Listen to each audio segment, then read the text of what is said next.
네, 여러분 안녕하세요. 반갑습니다. 오늘도 수요 성경 공부 모임에 함께 해주신 여러분 모두에게 진심으로 감사드립니다.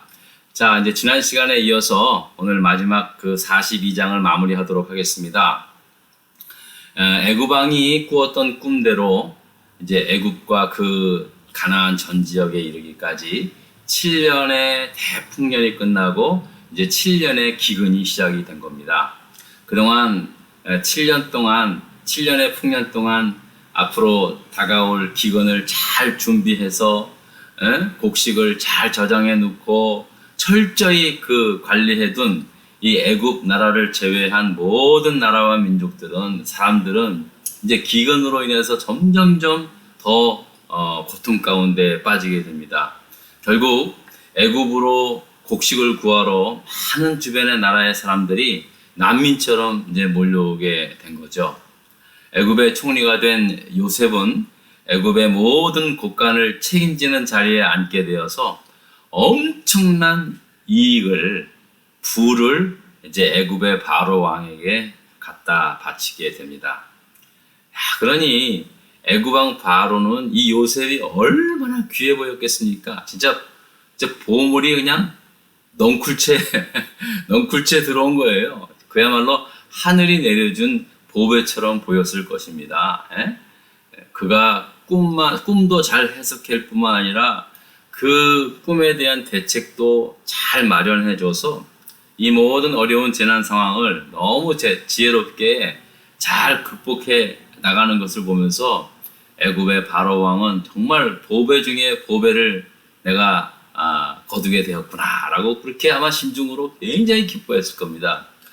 그래서 요셉에게 사분의 바네아라고 하는 이름도 지어주고요. 당시 제사장의 딸 아스낫을 이제 아내로 주게 됩니다. 여러분, 당시 제사장은요, 정말 그 당시에 그 권력으로는 그 바로가 최고지만, 진짜 모든 백성의 어떤 그 존경이라든지 그런 어떤 모든 것들을 한 몸에 가지고 있는 그런 위치에 있는 사람입니다.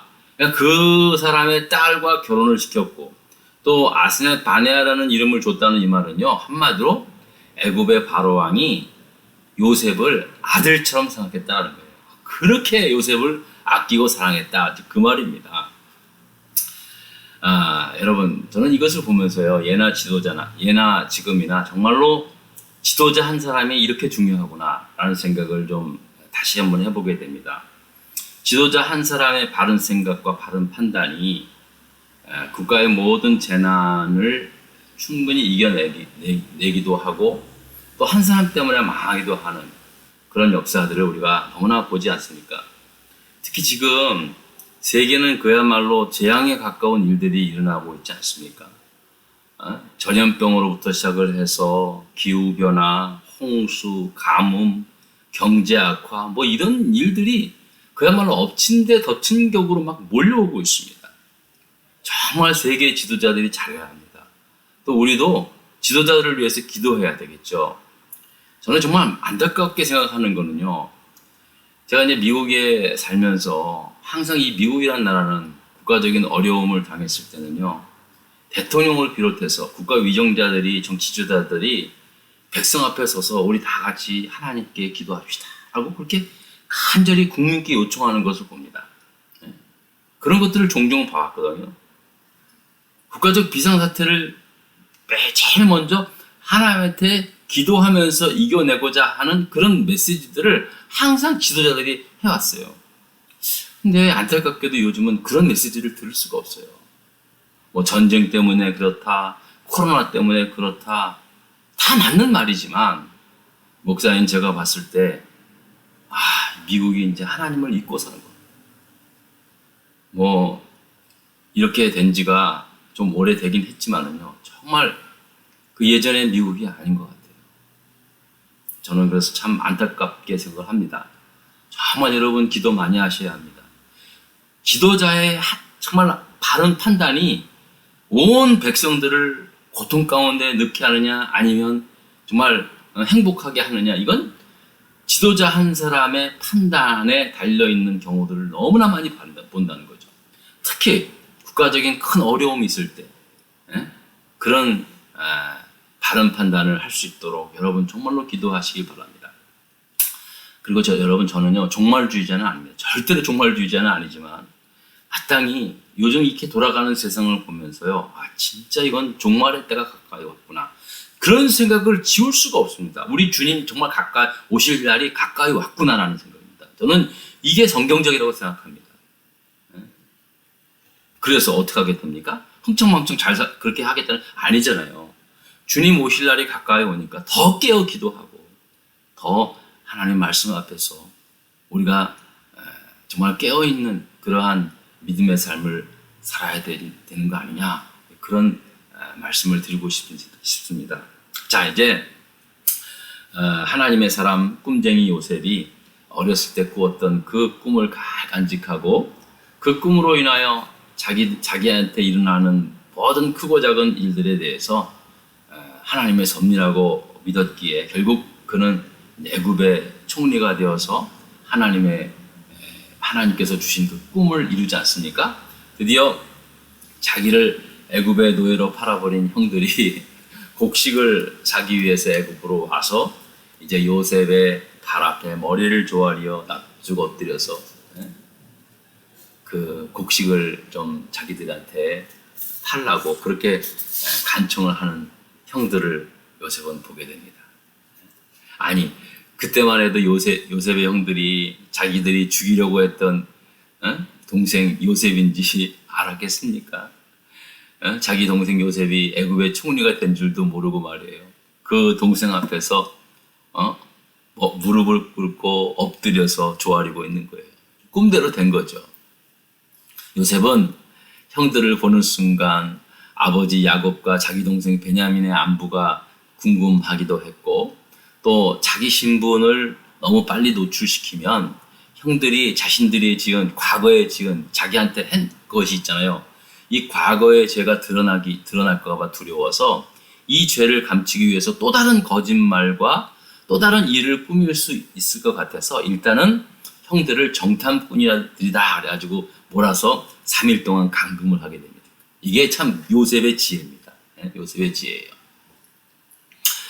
그리고 나서 아버지와 동생 베냐민이 잘 지내고 있는지 이제 그들을 통하여 그들의 이야기를 듣고 이제 일단은 확인을 했어요. 그러나 눈으로 직접 봐야 될 거 아니에요. 정말로 그런 건지. 그래서 이제 그 형들한테 곡식을 가득 주면서 고향으로 돌려보냅니다. 자, 이제 3번의 문제입니다. 3번의 문제 보겠습니다. 요셉이 형들을 3일 동안 가둔 뒤 다시 가나안 땅으로 돌려보내면서 형들에게 어떻게 하였습니까?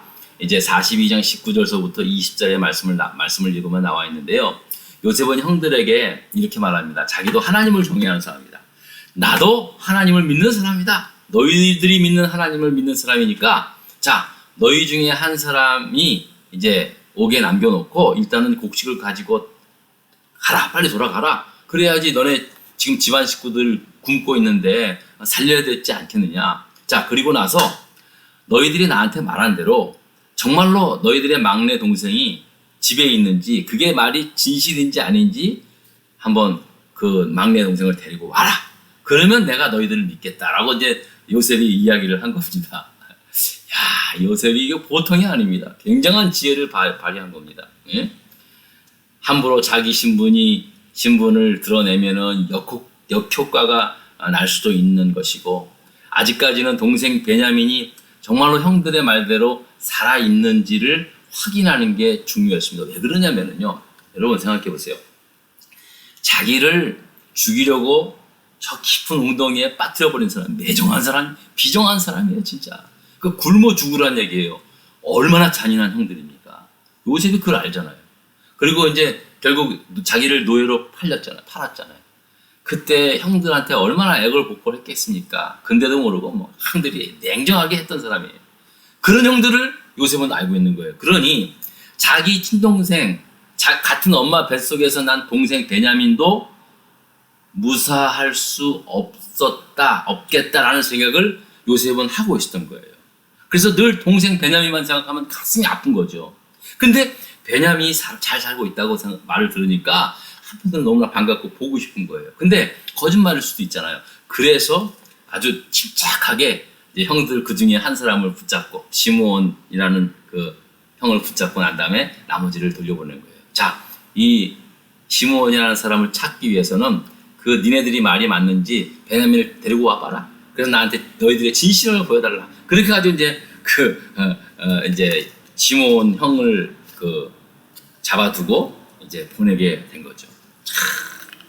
그러니까 그때까지만 해도 요셉은요 히브리 말을 할 수 있어도 통역자를 앞세우고 통역자한테 이렇게 시킨 거예요. 자, 그러니까는 이 형들이 자기 동생 요셉인지도 몰랐고 요셉이 자기들의 말을 잘 알아듣는지도 모르고 요셉 앞에서 서로 티격태격 하는 거예요. 야, 이게 결국 이게 다 뿌리대로 거둔 거다. 우리가 이런 낭패를 당한 것은 다 이거 우리가 동생한테 행한 이 나쁜 짓 때문에 이게 벌 받는 거다. 우리가 그 당시에 동생이 애걸하는 소리를 들었지 않느냐? 근데 동생의 괴로움을 돌보지 않았던 그 죄를 우리가 지금 받는 것이다. 서로가 막 그렇게 얘기를 하는 거예요. 그러니 자기 형들이 자기 앞에서 그런 말을 하는 거 보니까 갑자기 요셉이 옛날 생각도 나고 눈물이 확 올라오고 그래서 자리를 피해서 저 뒤로 가서 우는 거예요. 반갑기도 하고 괘씸하기도 하고 막 옛날 생각이 막 나서 그렇잖아요, 여러분. 다시 이제 돌아온 거예요. 자, 돌아오고 이제 자기들이 그렇게 하겠다. 이제 형들이 어떡합니까? 그렇지 않으면 이제 다 죽을 판인데 자기들 생각에는. 그래서 시므온이 남겨놓고 이제 형들이 이제 가나안 땅으로 돌아간 거예요. 가나안 땅으로 돌아간 거예요. 그리고 이제 아버지 야곱을 만났습니다. 아버지 야곱 앞에서 다 우리 눈물을 흘리면서 아버지 그러면서 이제 그동안 애굽에서 일어났던 일들에 대해서 다 이야기를 하는 거예요. 자, 일단 그러고 나서 이제 곡식 자루를 갖고 왔으니까 곡식 자루를 부었는데 세상 이게 웬일입니까? 곡식 자루 맨 밑바닥에 자기들이 주었던 돈이 그대로 다 있는 거예요. 곡식이 떨어지고 맨 마지막에 돈까지 막 떨어지는 거예요. 무슨 뭐 이렇게 흥분의 박씨도 아니고 호박을 깐 것도 아니고 곡식이 막 떨어지고 맨 마지막에 다시 자기들이 가져갔던 돈들이 또 다시 다 저로 떨어지는 거예요. 얘들이 참 놀랍기도 하고 이게 도대체 무슨 일인가? 얼마나 고민이 됐겠어요. 자, 아버지 야곱은 아들들한테 이 이야기를 듣고 어떻게 했습니까? 4번의 문제입니다. 4번. 애굽에서 돌아온 아들들에게 자초지정을 들은 후 야곱은 어떻게 반응을 했습니까? 42장 36절로부터 38절에 나와 있는데요. 야곱은 이렇게 말합니다. 아이고 이놈들아, 너희가 내 아들들을 이렇게 잃고 마는구나. 아니 너희들을 보러 말이야. 곡식을 사러 보냈는데 이게 무슨 일이냐? 이제 시므온도 잃고 동생 베냐민도 데리고 오라고 시므온 찾으려면 너 그러다가 베냐민도 거기에 잡히면 어떡하냐? 응? 예전에 요셉도 너희 때문에 잃었는데 이제 너희들이 내 아들들을 죽이는구나. 그리고 이제 막 노발대응을 하는 거예요. 아버지 야곱이 세상에 말이야 형제를 지키지는 못할 망정 형제를 죽음의 사지에 몰아넣어 이 나쁜 놈들, 이 괘씸한 놈들 막 그냥 이제 아버지 야곱이 막 노발대발한 거예요. 응? 왜냐하면 베냐민을 데리고 가야 시므온을 찾아오니까. 그러나 아버지는 누가 그걸 자신합니까? 베냐민까지 못 돌아오면 어떻게 해요? 안 된다. 난 죽어도 못 보낸다. 그냥 단호하게 얘기한 거예요. 그랬더니 이제 장자인 르우벤이 이야기를 합니다. 아버지, 베냐민 데려가야 시므온도 구하고 베냐민도 구합니다. 만약에 우리가 베냐민을 못 데려올 경우에는 아버지, 내 아들 2명을 아버지 손에 죽이십시오. 그렇게 르우벤이 이야기하는 거예요. 와, 이게 엄청난 얘기잖아요? 아니, 그런데 생각해 보세요. 이게 말이나 됩니까? 아니, 야곱은 뭐 아들들만 자기 자식입니까? 손주는 자기 자식 아니에요? 아니, 내리사랑이에요. 손주가 더 이뻐요. 그런데 자기 아들을 죽이래. 아니, 어떤 할아버지가 자기 손주를 죽여요? 말도 안 되는 얘기를 하는 거예요. 이렇게 르우벤이 생각이 없는 거예요. 에? 야곱의 첫 아들 장자 루벤이 이렇게 생각이 없는 거예요. 그렇기 때문에 아버지의 첩하고 잠자리를 해가지고 그 이후로 아버지하고 얘기도 안 하죠. 아버지 화가 나가지고 이게 이런 아들이에요. 생각이 없는 거예요. 생각이. 야곱은 단호하게 말합니다. 안 돼. 야 베냐민 데려가려면 날 죽여라. 내 목숨이 살아있는 한 절대 안 된다. 절대 안 보낸다. 지금 그 형 요셉은 죽고 이 베냐민 혼자 남았는데 이 베냐민마저 뭔 일이 생기면 내가 정말로 나는 지옥에 내려가게 될 거다. 수월로 가게 될 거다. 그러니 나는 죽어도 안 보낸다. 이제 그렇게 이야기를 한 겁니다. 자 여러분 일이 더 꼬인 거예요. 난리가 난 거예요. 이제 아버지 베냐민을 안 보내면 애굽으로 다시 못 갈 것이고 그곳에 잡혀있는 시므온도 이제 못 찾아오는 거예요. 이거 시므온마저 뭔 일이 생기면 어떡합니까? 이제 요셉의 형들은요 이러지도 못하고 저러지도 못하고 완전 절망 가운데 있는 거예요. 얼마나 속이 터졌겠어요 진짜. 난리는 집안이 이제 발칵 뒤집혀진 겁니다. 자 그런데 여러분 여기서 진짜 놀라운 사실이 있습니다. 여러분 이거 꼭 아셔야 돼요. 여러분 이거 너무 중요한 거예요. 자 여러분 보세요.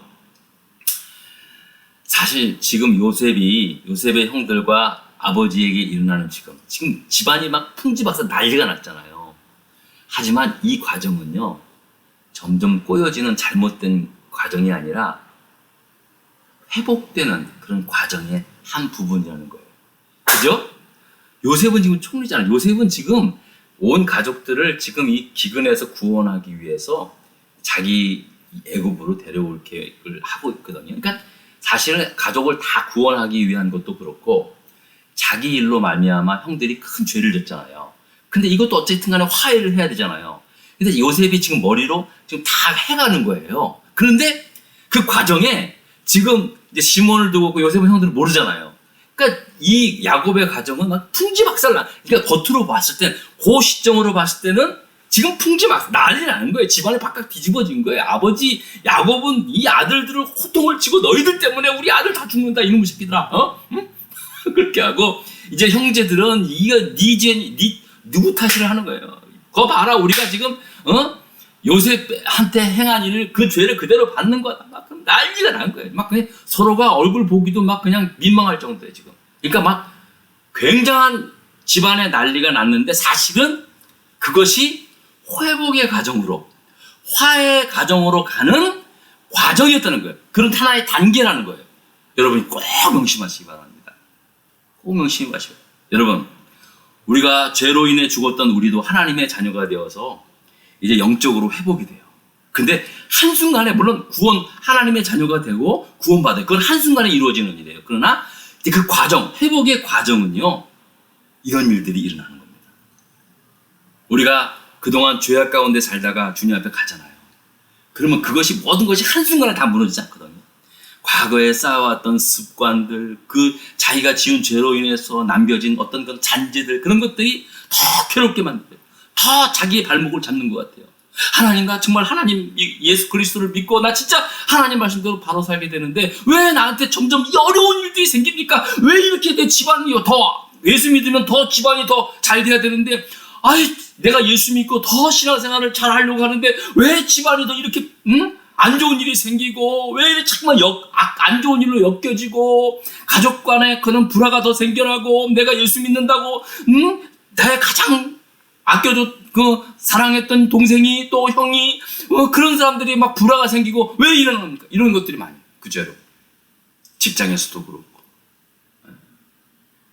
예수를 믿으면요 모태신앙이 아니잖아요. 대부분 다 중간에 예수를 믿으면요 예수 믿고 하나님의 그 신앙생활 하는 데 있어서 중간중간 참 큰일이 많으세요. 물론 그 전에 하나님의 큰 은혜로 말미암아 구원받은 기쁨을 가지고 예수님 찬양하는데 집에 가면 이거 또 막 고난을 받는 거예요. 고난을 힘든 일이 막 생기고 핍박하고 우리 여자분들 같은 경우는 사실은 예수 안 믿을 때는 그냥 남편하고 별 문제가 없어요. 근데 예수 믿고 교회 열심히 하니까 갑자기 남편이 막 마귀를 권하는 거예요. 맨날 핍박하고 때리기도 하고 그런 사람 얼마나 많습니까? 그러니까 예수를 믿고 하나님의 자녀가 되는 과정에서 그런 일들이 또 일어나게 되는 거예요. 그러나 하나님께서 어떻게 합니까? 결국은 요셉의 형제들이 다 이제 그 어려움을, 그 기근을 피하기 위해서 애굽으로 가서 가장 좋은 땅에서 살게 되고 이스라엘 대민족을 이루지 않습니까?